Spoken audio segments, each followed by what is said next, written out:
InnovationLAB, a central platform for all innovation at the show, showcasing the Dame Design Award nominated and winning products,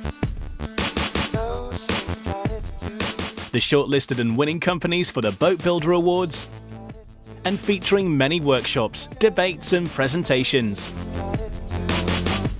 Innovation Stage as a part of the InnovationLAB, a stage for innovation at the Metstrade show, where speakers focus on a wide variety of trending topics in the global marine leisure industry.